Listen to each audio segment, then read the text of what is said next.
round 2, huh? Round 2. Take 2 because we're not very efficient with technology, I guess. Yeah, something. I don't know, man. It's like so many different issues, and if you're Yep. not in it every day, my Yep. hat looks funny. Nah, you look good, bro. This hat Yeah. is like crooked. No, I you feel pull it off. Yeah, no, you pull it up. I don't even have a hat. I got like this weird hair. Yeah, how's that arm feeling? Lat recovered? Everything's good? Yeah, arm is good, man. For my throwing session 4 months ago. 4 months ago, and you tried to freaking Yeah. kill me because no one else was there. So you're like, let's do 2 hours of throwing, and you're gonna catch every single one. We're gonna run like 20 routes on this side, then do the other side, do the route tree 3 times. You got to stay balanced, man. It's all about, when you train people, you can't just train one side. You got to train both. So You think you like not injuring your arm, but you having some like maybe some shoulder discomfort after that throwing session was like God judging you for like you just throwing piss rods at me nonstop? I mean, he's probably like it was probably less about you and more about me. Yeah. Wanting to slow me down, trying to make a Yeah. comeback or something. I was like, Yeah. he was just kind of make sure I realize, sure. hey, Yeah. you're 39, so chill out. Well, I also think I'm probably like walking in God's favor too. So he's probably trying to protect me for you not to do that again. I mean, you can think about it however you want to, however it makes you feel better, but we all know the truth.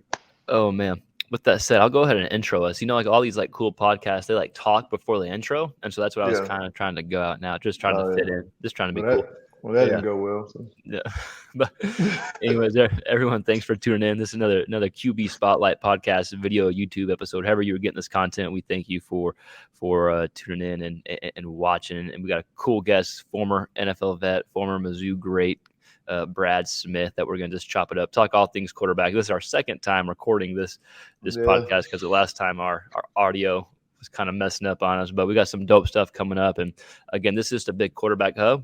So if you like any quarterback content, please feel led to subscribe and like the video and all that stuff. It does help. But we got some cool stuff. And the story we were alluding to before introing this was so Brad's been retired for what? 8-9 years. Yeah, I think it's 9 now. Since 9 years, 2014. Yeah. So for all those that maybe aren't familiar with Brad Smith, one, you should be, but two, he started at Mizzou, 4 years starting quarterback at Mizzou, drafted by the Jets, spent 9 years in the NFL, Jets, Bills, and Eagles. And so, and we're going to get into more of his playing career in a little bit, but back to the story. So Brad started training with us during the NFL offseason. We had some MLB guys there too. And so he would train and throw to the NFL, to our guy PT. When he was running routes, he'd come out, throw, and do the workout. So besides straining hamstrings and quads and stuff, he'd be able to throw with them. But there's this, right when PT left, Brad was getting in the zone. Like he was like, man, I'm feeling good.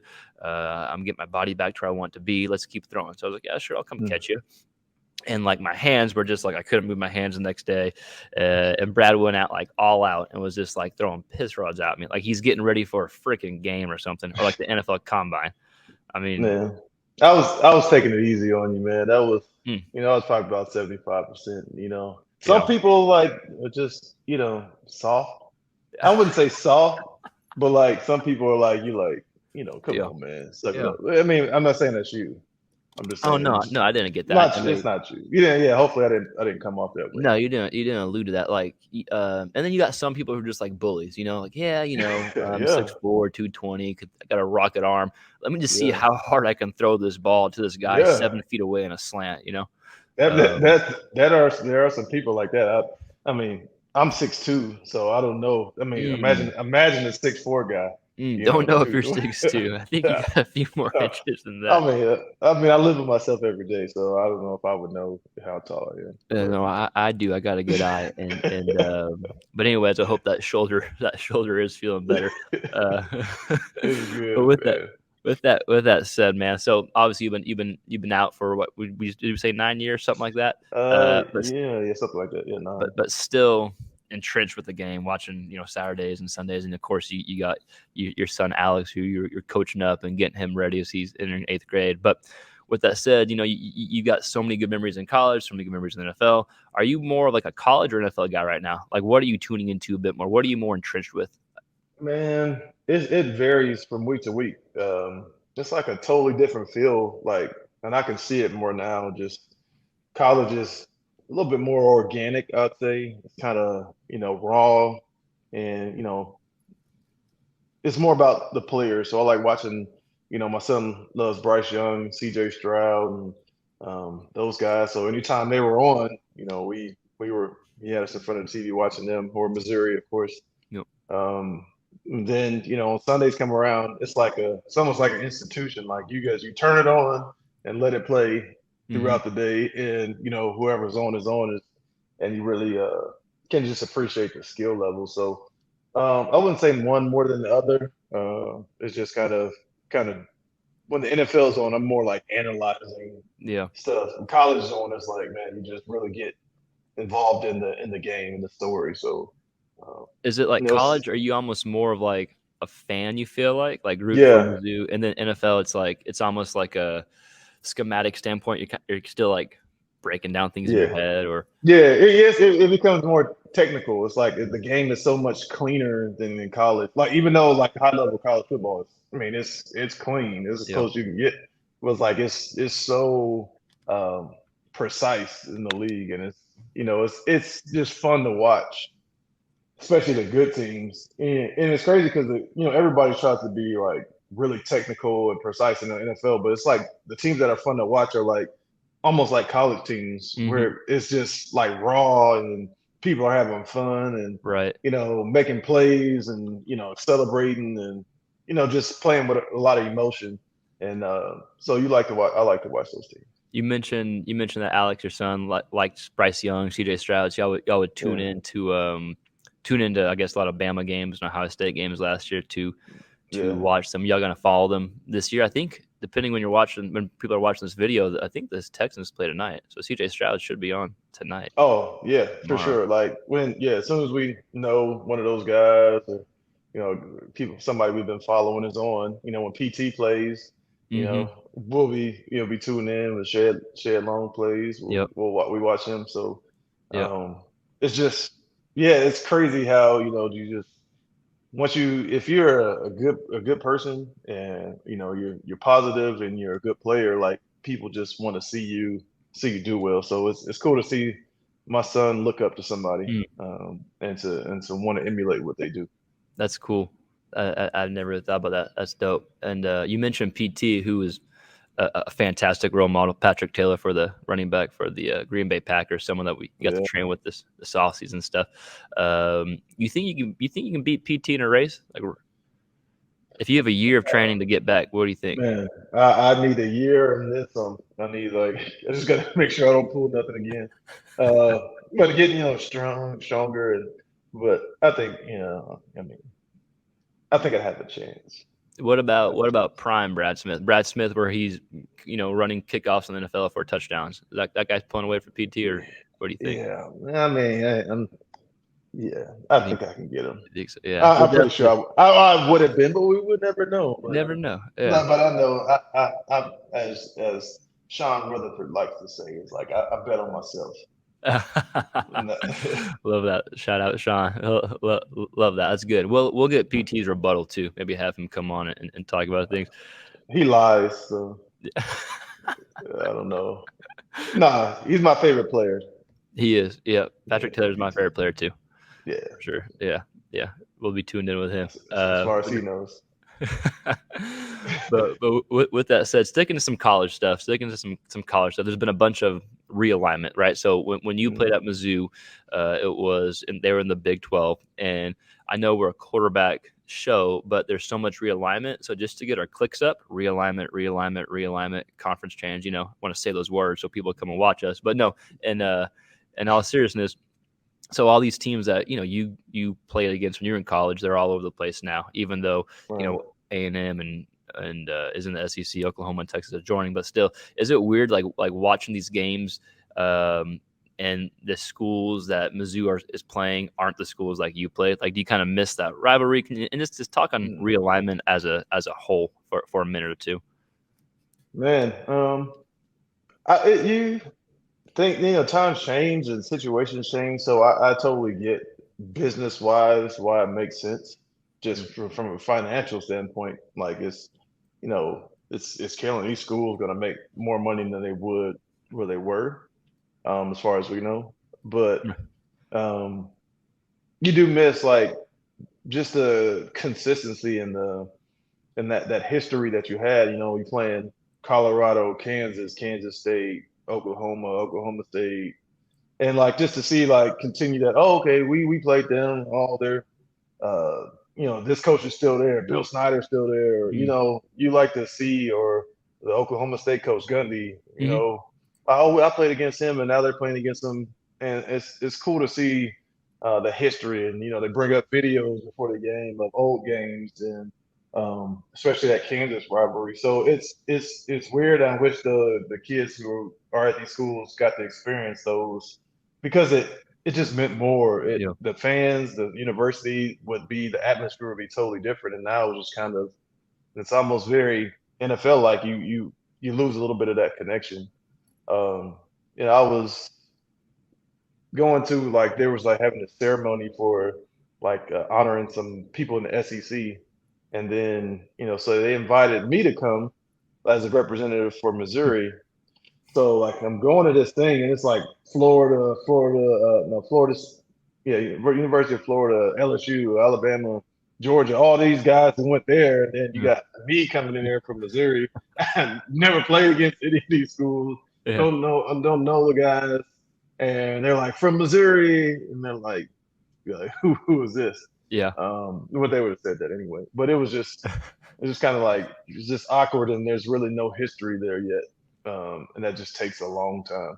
So I know like Mizzou's been like, I don't know if it's like a forced rival, if it's a true rival. Like Mizzou and Arkansas are kind of like known to they play for like a trophy at the end of the year or something. Is that do y'all see Arkansas as rivals? Like or are you just hey man, if that's what they say, yeah. like I know they created the Battle Line Trophy and they're trying to create a rivalry, but Yeah, usually it's just like it happens right.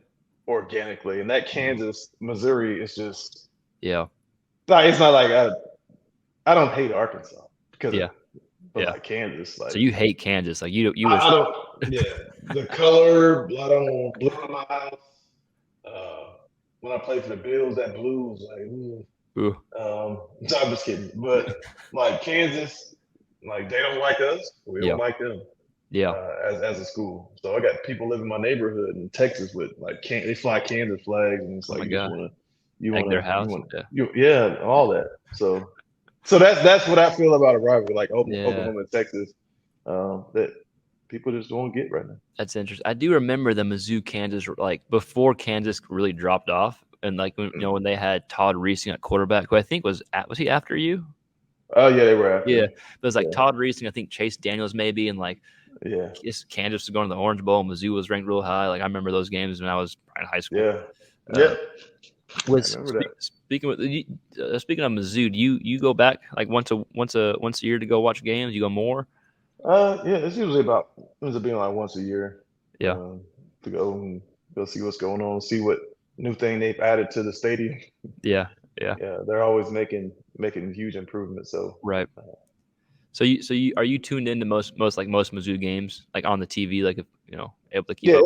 If they're on, on the Saturday at the we're watching them for sure. So have you because right now let's get into some Mizzou quarterback talk. Like right now I know it's a open competition. I think Brady Cook is the guy heading in right now to camp unless something changed. Who knows, maybe it did. But let's talk on Brady Cook for a little bit. Then I want to talk on Jake Garcia, the transfer for Miami coming in, to see if you've been able to watch him some. But what were some things last year that you saw in Cook that was like encouraging, right? Because I think, and we talked about this before, but I think he probably played a lot better than probably given credit for, but quarterbacks just take all the criticism regardless. What were some like takeaways in watching Cook's games last year that, were exciting for this 2023 season?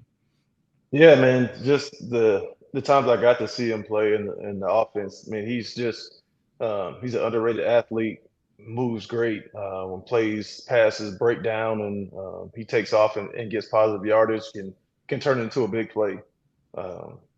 Has a good moxie, man, good leader, seems to bring a lot of energy to the squad.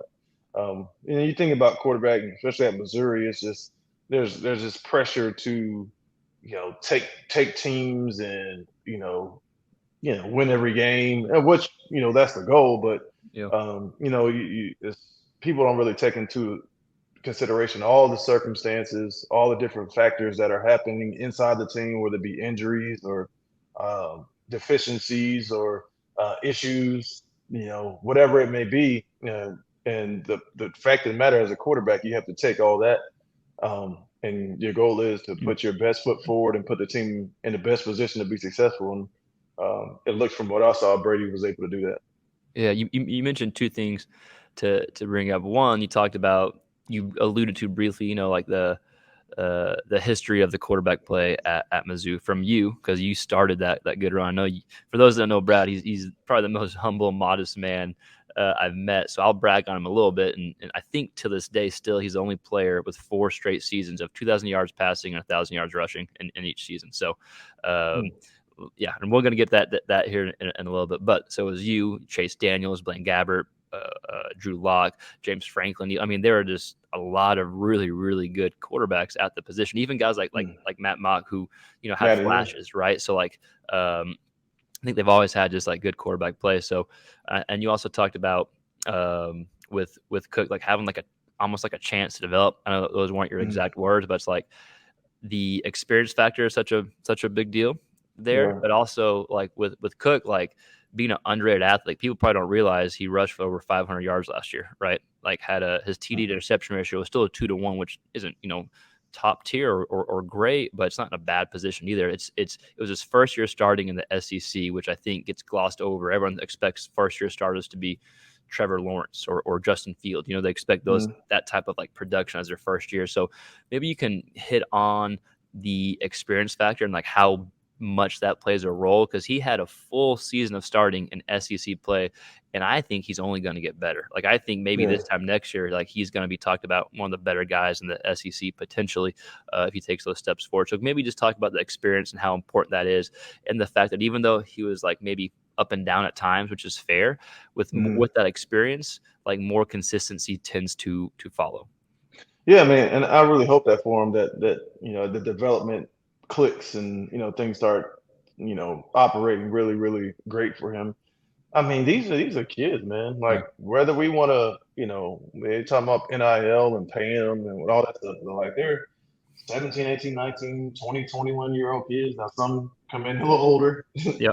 But this is very impressionable young people trying to learn. And I think we push and we expect so much from kids, and instead of giving them a chance to grow and to learn and make mistakes without this huge expectations of like you're a failure or you're written off, if you're not successful like to the level that we want. I think with Brady and Mizzou, like that experience, it's like when you as a quarterback, you first learn a concept. You're coming out a freshman, you learn a smash concept, a hitch on the outside, a corner on the inside. And like, so by the book, I take a 3-step drop. Once I hit my back foot, I'm throwing the hitch. If the corner bails, if the corner jumps down, I reset, throw the corner. And like, so you're by the book, and that's all you're seeing. But with the experience, you start learning nuances. Okay, now maybe we widen it, we cut the split down to the hitch, and we're doing a with hitch, which kind of affects the corner a little bit more, makes his eyes go to you. And now the corner route, now he has a little bit more play in it where I can pull him down versus cover 2, or I can keep him high versus 3, or versus man. I know with that receiver, like where he likes the ball to be and his ability to go get it if I put it towards the sideline. And with that experience, it becomes now, because I'm trying to do it perfect by the book early on, I might throw an incompletion, or I might, a pick might happen because of miscommunication. But with that experience with him and his receivers, like now we're just playing pitch and catch in the backyard. Now we're like, okay, now we're at the, level 3 of this thing. So that experience factor is a huge deal. And I think it just gives guys confidence to flow into and really be who they are. That's a good word, just to flow, just to like play without thinking, right? Have you got a chance? Did you ever watch Jake Garcia, the transfer coming from Miami? Did you watch him at all last year? Or I think I maybe saw highlights or something he may have done, but I haven't sat down and watched a full game of him yet. Yeah, I think I think regardless who ends up playing the majority or regardless who wins, like the competition is only going to bring out the best out of each guy. I know they had another transfer coming too. I think. What happened to Horn? Is Horn still there? Sam Horn. Yeah, I think he was he came. Did he transfer in this year too? Sam, he was no, he came in. He signed with Missouri. Oh, he signed. Yeah. So, but I haven't heard his name mentioned. Yeah, I don't know. That's a good question. Maybe hopefully some Mizzou fans are nice and help us out and don't like crush us for not knowing, you know? Right, yeah, I'm gonna get crushed for sure. Yeah. It's okay. But no, yeah, Sam Horn, he was the other guy. Yep. Yeah. But yeah, I think regardless, the competition's good, and you know, I'm excited for Brady Cook too. I'm always a fan of guys who get like criticized right off the bat, and then like they're able to kind of not even bounce back, but take that next step and right. They go yeah. they go crazy and go crazy. Yeah. But with that said, let's get to some like not necessarily your playing time. I do want to talk about that a little bit, but maybe talk about because you know, spending 9 years in the NFL, started 4 straight years in college, and someone who has, you know, keeps up with both college and NFL. You talk about like the differences going as a quarterback going from college to the NFL. You know, everyone always talks about the speed of the game, but is there any other like big difference that quarterbacks have to adjust when they're getting to the NFL? Man, I mean that speed is a real thing. There's just so much more you have to handle. I think a lot of times, depending on the program, of course, they really do a good job of minimizing the thinking for the quarterback spot to where, you know, the checks are made from you. A lot of check with me from the sideline. You're looking over, and they're putting you in the right play. And of course, you got to remember the progressions and protections and who's accounted for. But in the NFL, most teams, they put that on you. They put that, you know, they'll give you 2 whole plays, and you got to kill in the middle of it, or you got to alert, and you got to put us in the right play, and have to take all these different factors into account. So you have all that information, and now it's the windows, or people aren't running wide open. Wide open is, you know, a step instead of, you know, 3 or 4 yards, and now to take all that mental information and then, you know, at a split second apply it to, you know, putting that ball exactly where it needs to be when it needs to be there with these big dudes running at you for a living. It's a different game, man. Would this be a broadly accurate-ish term to kind of compare college and NFL? Like in college, a lot of receivers and running backs and tight ends are schemed open because the rules are a little bit different. Whereas in the NFL, you're more likely you got to throw your guy open, even though you're still trying to scheme your guy open, of course. But more throws in the NFL, throw your guy open. More throws in college, it's being schemed open. Is that fair to say a little bit? I think that's fair. Yeah. I think collegiately you can get it. You can scheme your way open more. I think. I mean, just these coordinators and even in college, they're at a high level, but you might just have a great recruiting class that year, Right. and like, you know, you got, you know, Calvin Ridley and Devontae Smith. Like, you're just not going to be able to guard them. And Henry Ruggs. So it's like, come on. So, but in the league now, you might have those same guys, but you also got Sauce Gardner, Darius Slade, you know, Derwin James playing safety. So it's like less of that. My guy athlete is better than your athlete. Yeah. It becomes, okay, attention to detail, technique, timing, spacing, understand how to throttle in the zone at the right time when you're open. Like, those details is what makes a difference between, like, usually if I run these 2 fast guys, like, we're gonna beat you now. Oh, they're there. It's like, what edge can we get now? Like, how can, you know, do we go instead of 16 yards on a dig, do we go, you know, 18 or 17? Does Derwin James turn his hips at 18 but not at 16? And so, like, that's the stuff that guys are looking at to where they can, you know, scheme. In that sense, it's like now it's scheming to the yard. Wow. Yeah, it's pretty cool, man. It's chess for sure. It's almost like, so yeah, the quarterback probably has to throw his guy open a lot more, but I think what you kind of mentioned or kind of alluded to was you're still trying to scheme your guy open, but the detail is just like so much more specific. Like, it's more just like an RPO where, like, because in college the lineman can go downfield a few more yards than the NFL. So it's like it's more than just that scheming your guy open. Like you mentioned, the corner's hips move this way at 16. So at 16 we're breaking as opposed to 14 or whatever it is. Yeah, you can, like, let's say a play action or RPO, you can get away with a bad step in college or two, like as an offensive lineman. Maybe I didn't have my pad level at a certain position and make it look like a run. You can get away with that. Yeah. But like you'll get fired if you consistently take the wrong step.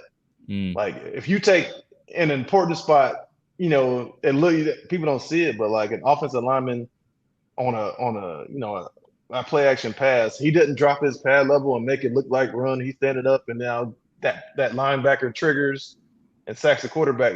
That's crucial. So just as far as even steps, like an inch, like our special teams coach would be mad if we didn't drop to a certain exact mark on the field. Wow. Within the inch. If we didn't, like, he was like, well, you don't care, you don't know what you're doing. Like, you're ruining the whole play and put somebody else in. Wow. Yeah. Man, that is really cool, detailed kind of X's and O's to think about. And it's like for me and anyone listening to like look into a bit more when you're watching the games. And with that said, I do got a question from our guy, Sean Rutherford. Shout out to Sean. And if I was a true like podcast person or podcast host or whatever you call it, I'd probably get more questions for our guests that we have on. Maybe I should do that, but I didn't. I was talking to Sean the other day, and he wanted me to ask you. And we've talked about this before, but he wanted me to ask you if you were playing in this day and age in college football, if you were Brad Smith at Mizzou, the exact same numbers, the exact same everything, and you came out in 2022, 2021, or 2023, this draft, whatever, would things be different? Right? Like, so just some background and context for people that may not realize, like, so Brad Smith, an amazing quarterback in college. When he got drafted, played some quarterback, but they moved him to special teams, receivers, running back, a little bit of everything, right? So with that context in mind, would things be different, you think, in today's day and age? Shout out, Sean. Shout out to Sean. Get mad at Sean, not me. For the question. Come on, man. I just don't like thinking about it because it's like, the what ifs is like, can get frustrating. But I think just short answer, I think just in terms of opportunity and for development, I think absolutely I would be able to, get picked by a team and allowed to sit and learn and work through footwork, work through mechanics, work through things, and take advantage of some of the skills that I had at that position. So I think it was just the times. I think so. For sure. Yeah. I'll say absolutely. Yeah. But I know we don't. Yeah. I mean, it is what it, I would, I wouldn't trade it really. Yeah. Like as much as I would love to still be playing quarterback right now. Like 39, Tom Brady was like 45. Like, I feel like, I feel like I would do it, be able to do it for a long time. But I learned, God had a purpose for it. I mean, I learned about the game from like the whole holistically. It wasn't just, for me, playing in college, like offense gets out the field, special teams was like a commercial break. Like, they punt, they kick, whatever, and you just, okay, I'm just waiting to go back out there.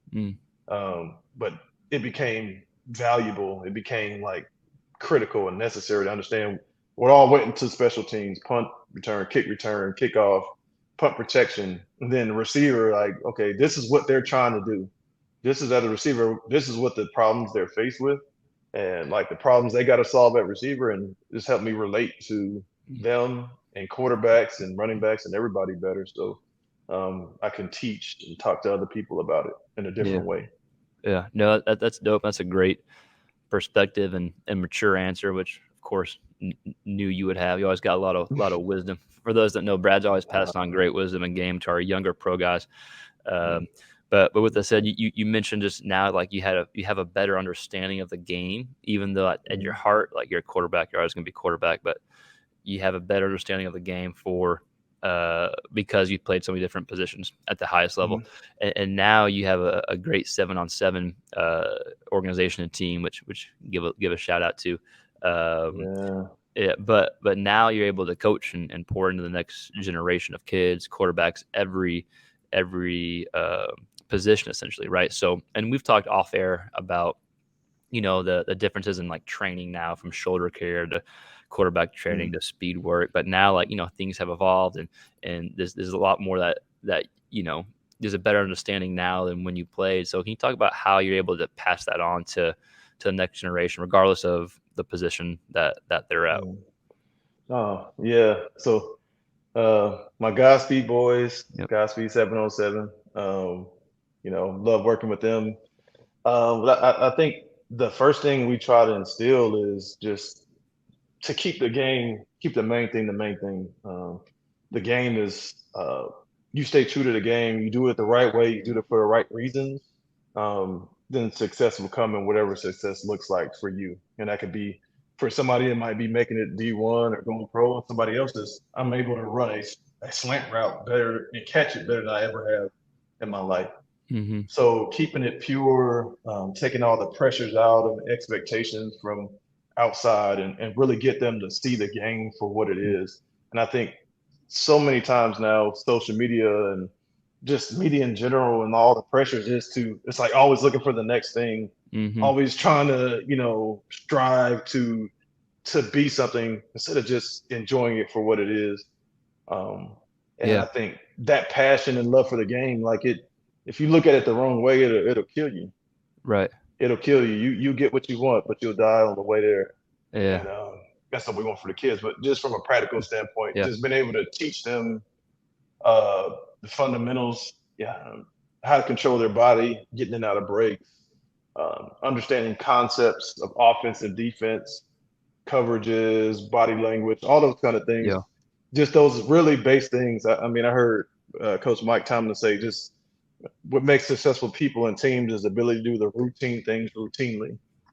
Like, and that's what we try to do. Mm. Like, we're not trying to, we might even tell you what we're running, but Right. we want to run it in a way that you can't stop Yeah. it. And that it could have success, and that can take to their school or Yeah. their or club team or whatever they're doing. Do you have you ever been interested in coaching, college, pro? Um, it's been presented to Uh, me some opportunities, but just want to be in with my family at this time, yeah. and in my kids' lives, and Yeah. spend it, enjoy it with them. I think as they get older, I might kind of revisit that. Yeah. Maybe consider it down the road. Probably consider it. Yeah. Well, Yeah. if you do, if you use me as a reference, I'm gonna tell them that you like to peg people with footballs. Re, Uh, re, I'll make sure not to use you as. Well, I'll try to call someone, but yo, just don't go run routes for me. You have to be out there for 6 hours. Your hands will be bleeding by the end. Hey man, that'll work in my favor actually, because like he's a hard worker. True that, yeah. Yeah. And then we'll go save those dogs running free. But anyways, uh, Yeah. Oh, that was classic. the so talked about potentially get back into coaching, but do you have a I'm sure you get asked this a lot, but do you have a favorite play from college and a favorite play from the NFL? Like, I know there's a ton that stick out, but what are two plays, or it was one play each from college and NFL that kind of stick out more than the others? I bet Mizzou fans would enjoy hearing this. Man, it's hard hitting questions. I'm a Like, hard hitting they're hard. podcast host. Yeah, I see. I don't know. Uh, Yeah, hmm, just one. a lot of fun. I was like, I just pick one, Yeah, and just pick then the one. other ones. Take the Mizzou fans through it. Hmm, I think one would be. Uh, I mean, just a random one. It was Nebraska in 2005 in Missouri, and like one of their dudes, I was rolling out or something, and he, like caught me under my chin, like felt like I felt like my jaw was broke. Mm. Like it was like first down, So I went out for like 2 plays, something like that. And then fourth down, it was like a critical drive. We went back in, and it was a slant to Will Franklin, receiver named Will Franklin. Fourth down, I couldn't see him when I threw it. Just kind of gathered, reset my feet, and I felt I saw his angle. There was a D lineman or a backer right in kind of that lane, and I just kind of threw it past him, let it go, got hit again, and here he comes catching and gets out the back end. I think got either right at the first down or a few yards past it, and it was like that. Was like it was simple, but it was like man, like just that trust and like to let it go. Yeah. To let it go and to trust my guy going to get it. And the pros, I mean, I don't know. It was like I had a special teams play. It was like a fake punt. But they got to pull it out. I'm gonna see if we can get the Jets. We tag the Jets on here. Yeah, I'm gonna tag the Jets. Yeah, the video people that over there. Let's see if we can find it. All my connects with the video department. Yeah, if we can get it was a fake punt against Miami in Miami, Yep. and like able to make a couple moves, get the first down on fourth down. So let's see if we can find that. Nick, if you guys, yeah, that was probably my favorite play. Favorite play, yeah, we'll definitely be able to. Yeah, that was against Miami. You said I'll go down the YouTube rabbit hole, see if I can find something. 2009, 2010. Maybe if they got like the game footage, like the whole game or something. Yeah, maybe it'll be on there. Yeah, we'll tag them. We'll keep tagging them until they send it to us, or until they block us, I guess. But speaking of the Jets, your time with the Jets and the Bills and the Eagles, you got any quarterback room stories that are able to be shared that wouldn't betray the trust of the locker room, or just any stories in general about any of the quarterbacks that you cross paths with during your career? Oh man, they were all pretty cool. Kevin Clemens, Chad Pennington, he's dope, man. He's a great leader. Who else do we have? Brett Favre. Yeah, I remember. I've heard that guy before. Yeah, Favre. Then Mark Sanchez. Yep. Man, they were all cool. Oh, Fitzpatrick. Yeah. Nick Foles. Fitzy is hilarious. Yeah. He's like, man, he's the same way he's in like goofing off. He's the same way in the games. He's serious. Yeah. But it's like he'll just say random stuff that's just like, man, what are you doing? So I love playing with Fitz. Yeah. It's a great human being, him and his family. Brett Favre is like, he came in, like we had Coach Eric Mangini, and he came in and changed the dress code, what we ate. Like it was like whatever Brett wanted to do, that's what we did. Yeah. That's what it used to be. You had to be all buttoned up and dressed up to get on a plane or something. Brett came, it was like t-shirt and shorts. Yeah. And it was like, hey man, it was Brett said. Yeah. So just like he's legendary, Hall of Fame guy with that commands the room and could connect with everybody. And then get on the field and sling that thing around like rarely people have never really done before. Yeah. And yeah, that was bad. So Brett was probably the guy that had the most funny stories. Yeah. But probably couldn't tell them right now. Yeah. No, I think that's probably fair. Maybe they'd probably kick us off of YouTube or something, I'm sure. The strong possibility. Did you have any pregame routines? Anything you did before the game? Any warm-ups you'd like to do? Music, all that stuff. What got you in the zone? No, it's my superstition was not to have superstition. Of course, I'm not surprised. So like, which is a superstition? It is. Or is it? Is it? I think it is. Yeah. So like, it could kind of be considered something. So like, I would purposely not try to get into a routine of doing things so that I didn't feel like I needed that thing to feel comfortable. Right. So if I always did this way, like the next time, if I always ate this, an apple, well, I'm gonna eat an orange this time. Yeah. I'm gonna eat a banana. I'm gonna eat something different. Or if I always wear my socks this way, I'm gonna try it a little different this time, or put them on in a different order. Right. But music wise, man, just gospel is, Yep. that's gospel would be a little bit of jazz, some classical stuff.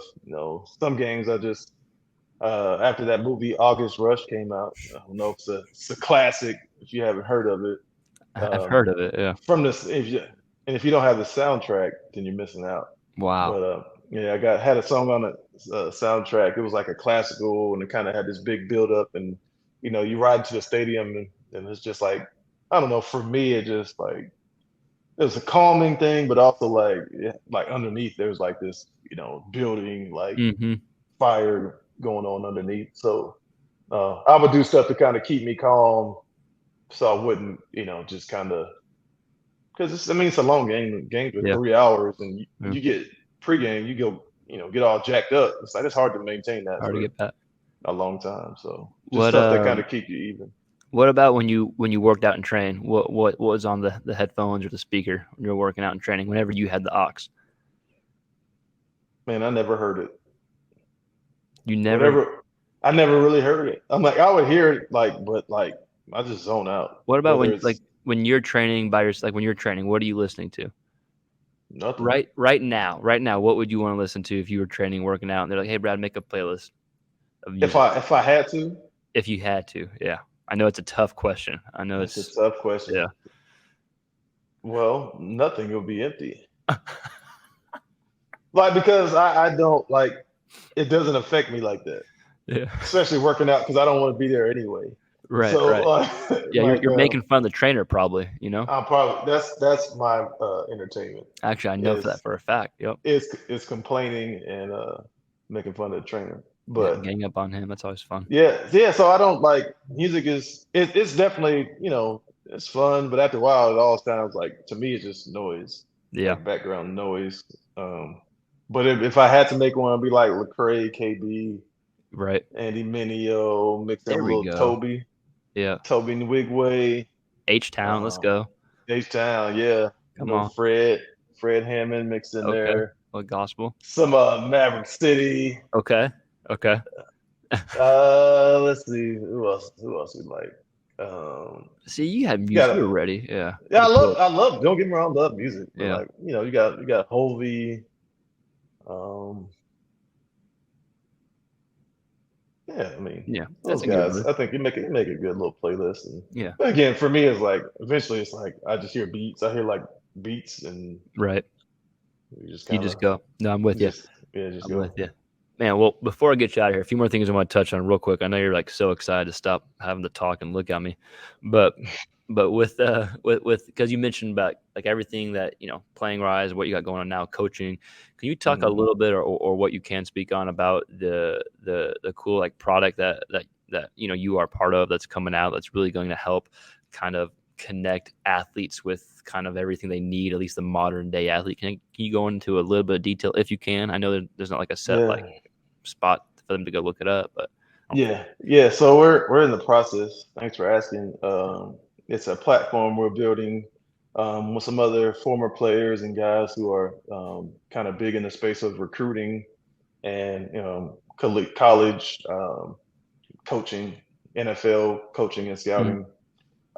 Building a platform. If you would take a LinkedIn and you combine it with Instagram and TikTok, and you put it all together. Um, and then you take those three things, and you take what you wish you knew, um, what you would want to know about playing your sport, what you would want to know about how to get recruited in your sport, what you want to know about after I get done playing my sport, what do I do? And having those resources in there, and you put it all in one platform in an app that you can have on your phone, that you connect with people from across the country who are like-minded, other athletes, coaches, college coaches, brands, um, businesses, and mm, everybody there, and from recruiting services to camps to club teams, and have it all connected together. That's yeah, what we're building. It's called Connected Athletics. dope, And just to be able to have a place that's just talking to parents and players, um, even myself, it's like I got kids getting older and nieces and nephews, and it's like, what do I do? Like, where do I go? How does this whole thing work? Do I need to be going to this thing? Do I need to be going to that thing? What are people looking for? What do I do when I'm done? What should I be studying in college? What really matters? Like, how to protect my mental health? Am I really good enough? Can Right. somebody tell me that? How do I get better? And to be able, and our passion is to be able to create a place where people can go to help them understand and get answers to those questions and give them the power to tell their own story, power to feel confident and have a plan to go forward. Because a lot of parents are fearful because they just don't know. Right. They don't, and to have a place where people can go to get connected. When because I know that there's not a website up and going yet, right? Like when is that? When will the thing be complete? Like when can people start going over there and using the app? So you can go to connectedathletics.org and you can go and kind of see the things I just mentioned, the description. Okay. But the platform, all the framework and is all that's there, but it won't be released for a little while, Okay. Several months. Okay. We're building this. So now with technology, we get introduced to AI and all the what do they call those things? It's like a math term. Help me. I'm drawing a blank. AI Something and smart. algorithms. Algorithm. Yeah. Algorithms. So we're trying to put all these algorithms and AI to help connect people to the right people. Dope. And the right thing. So so we're building that out right now, and that takes a minute. Takes time. Yeah. No, that's cool. Once it's out and going, we'll definitely be able to share that with like the million of followers that hopefully we have by then. For sure, man. Yeah, get that going. For sure.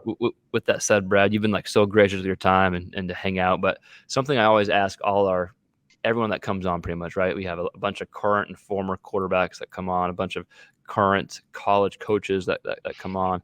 I always ask them what is one or two or whatever, however many pieces of advice you'd give to the next quarterback coming up, like the next generation, like the high school generation.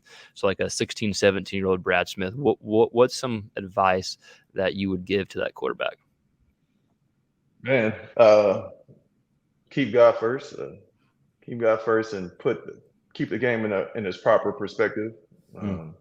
It's a fun thing to do. It's a fun thing to chase, but it's not your identity. That's something you can do, and it's admirable and it's honorable to try to do that well. To make sure it's in its proper place, though. Also, just like that quote from Mike Tomlin is to do the routine things routinely. Really work on those things, and the splash plays will come, the kind of highlights will come. But if I can do, throw that ball under 30 yards accurately on time, I can make great decisions and take off and run if I need to. You're going to have a lot of success. So do the routine things and your footwork, your mechanics, and really hone in on those things. And don't get bored doing those routine things because eventually they turn into big things. Mm-hmm. Man, that's good stuff. That's good not just for quarterbacks and athletes, but people in life as well. That's a good word, man. Well, shoot, anything else you want to chop it up about or jump on or cover before we get you out of here and you can go peck someone with the football again? Man, yeah. No, you're doing a great job. We'll talk offline about how you can be better. Yeah. But for the most part, good job, man. Thank you. Thank you for having me. Anything I can do better, let's just blame on like Greg or Brandon. They probably influenced it the wrong way. We'll talk about them too. Yeah, we'll talk about them. Awesome. Everyone, thanks so much for watching. And Brad, seriously, thanks for coming on and chopping it up. This has been awesome. We could have done this for a while. So I'm sure you'll come back on at some point. But everyone, if you like the video, like it, subscribe, all that YouTube jargon that can be found on all the podcast platforms, I think. Don't quote me. But anyway, yeah, do all that YouTube stuff. We'll see you next time. Peace. All right.